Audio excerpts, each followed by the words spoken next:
Second টাইমে যখন তুমি শুরু করো একটা প্রতিশোধ স্পৃহা থাকে যে এবার আমি চান্স পাই নাই, পরের বার আমি সবাইকে দেখাই দিব, যে এবার আমি চান্স পাই গোটা বাংলাদেশকে কাঁপাই দিব, এরকম বিভিন্ন চিন্তা মাথার মধ্যে আসে। এবং তখন আমরা যে ভুলটা করি সেটা হলো যে ধরো এটা যদি আমাদের একটা গ্রাফ হয়, এই গ্রাফে হলো আমরা তখন এখন থেকে চিন্তা করি যে না আমি এবার মেডিকেলের ডিএমসিতে চান্স পাবো এবং মেডিকেলে ফার্স্ট হয়ে দেখাই দিব, এরকম চিন্তা মাথায় আসে।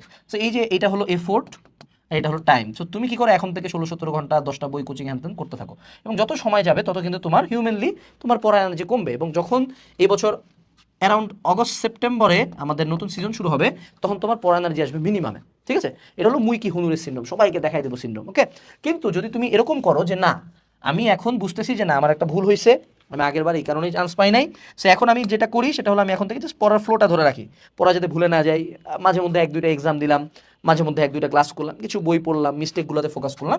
এখন থেকে ধীরে ধীরে ধীরে ধীরে যখন আমার পিক টাইম আসবে, অর্থাৎ আগস্ট মাস যখন চলে আসবে, তখন তুমি তোমার সর্বোচ্চ এফোর্টে ওই জুনিয়র ব্যাচের সাথে টান দিবে। মেইন এফোর্ট দেওয়ার টাইম কিন্তু তখন, এখন হলো জাস্ট ফ্লোটা ধরে রাখা যাতে পুরাপুরি ভুলে না যায়।